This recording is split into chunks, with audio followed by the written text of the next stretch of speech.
Tension free राहायचं असेल तर या 7 गोष्टी कायम लक्षात ठेवा. आयुष्यामध्ये काही प्रसंग असे घडतात जे आपल्या आयुष्याला कलाटणी देणारे ठरतात आणि आपल्या आयुष्यामध्ये खूप मोठा बदल घडवून आणतात. आज या व्हिडिओमध्ये आपण अशाच गोष्टींबद्दल चर्चा करणार आहोत. या गोष्टी तुम्ही नीट लक्षात ठेवल्या तर तुमच्या आयुष्यात देखील निश्चितच पॉझिटिव्ह बदल घडून येतील याची मला खात्री आहे. बऱ्याचदा आपल्याला असं वाटतं की कदाचित मला ही गोष्ट अगोदरच माहीत झाली असती तर. आयुष्यात आपण बऱ्याच वेळा अशा चुका करून बसतो की ज्यामुळे आपला आत्मविश्वास आणि मान सन्मान दोन्ही गमावून बसतो. आपल्या आजूबाजूला सुद्धा अशा काही घटना घडल्या असतील तर त्या तुम्ही लक्षात ठेवायला पाहिजेत. या गोष्टी तुमच्या आयुष्यामध्ये निश्चितच पॉझिटिव्ह बदल घडून आणू शकतात. 1. तुम्ही कधीही इतकं साधं सरळ राहू नका की कोणीही येईल आणि तुमचा फायदा घेऊन जाईल. आजकाल आपलं साधं सरळ राहणं म्हणजे आपला मूर्खपणा ठरू शकतो. कोणी तुमचा फायदा घेत असेल तर तुम्ही वेळीच सावध व्हायला हवं आणि त्या व्यक्तीला त्याची जागा दाखवून द्यायला हवी. तेही जमत नसेल तर किमान आपण दुसऱ्यांच्या चालीमध्ये अडकणार नाहीत इतकं आपल्याला स्वतःला सुरक्षित ठेवता आलं पाहिजे. समोरच्या व्यक्तीची प्रतिकार करण्याची ताकद जरी आपल्यात नसेल तरीही आपल्या अंगावर कोणी येत असेल तर तो आघात रोखण्याची ताकद आपल्यात नक्कीच असायला पाहिजे. भेकड माणसाला कोणीही धाकात ठेवू शकतो, परंतु धीट आणि खंबीर माणसाला बोलण्याआधी लोक 1000 वेळा विचार करतात. 2. इतके सुद्धा गोड बोलू नका की लोकांना वाटेल तुम्ही त्यांची चापलुशी करत आहेत. समोरच्या व्यक्तीसमोर तेवढेच झुकावे जेवढी गरज असेल. गरजेपेक्षा जास्त गोड बोलणे आणि गरजेपेक्षा कोणासमोर जास्त झुकणे आपल्याला निर्बल बनवते. एकदा गुलामी करण्याची सवय लागली की त्यातून बाहेर पडणे अवघड होऊन बसते. कारण माणसाला गुलाम बनवलं जाऊ शकतं, परंतु त्याला स्वतंत्र कोणीही करू शकत नाही. स्वतंत्र व्हायचं असेल तर त्यासाठी स्वतःला प्रयत्न करावं लागतं. त्यासाठी इतर कोणीही मदत करू शकत नाही. कधीही कोणाच्या मानसिक, शारीरिक आणि इतर कुठल्याही गुलामगिरीमध्ये फसू नका. कपटी लोक गोड बोलून आपल्याला त्यांचे गुलाम बनवतात.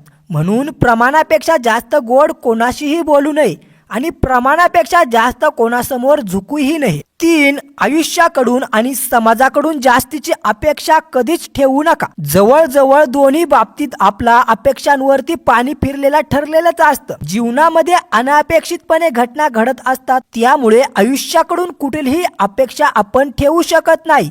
ते अनाकलनीय असते. या बाबतीत इतर लोकांचे म्हणाल तर एक वेळेस आयुष्याकडून आपण काही अंदाज बांधले तर ते खरे निघतील, परंतु कुठल्याच व्यक्तीचा काही भरोसा देता येत नाही.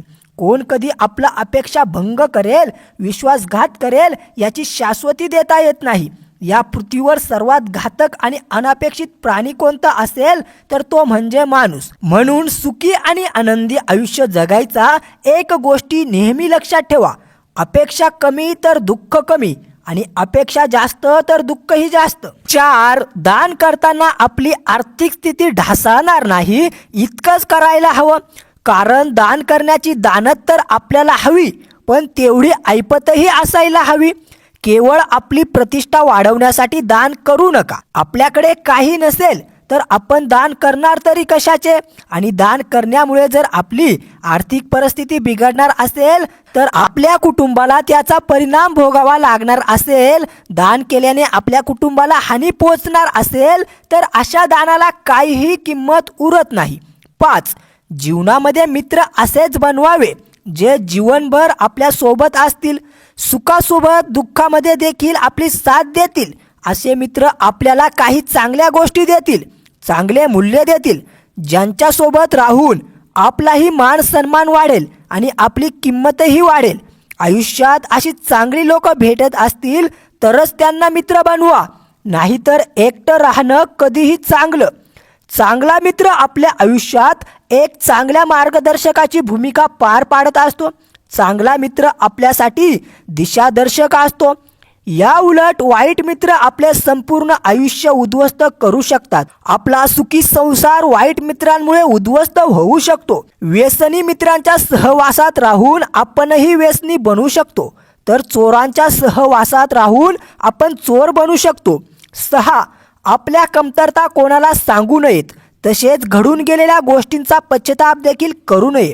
आपल्या कमतरता आपण सगळ्यांना सांगत बसलो तर त्याचा गैरफायदा घेणारे लोक आपल्याला जास्त भेटतील आणि वेळ काळ बघून घाव घालतील.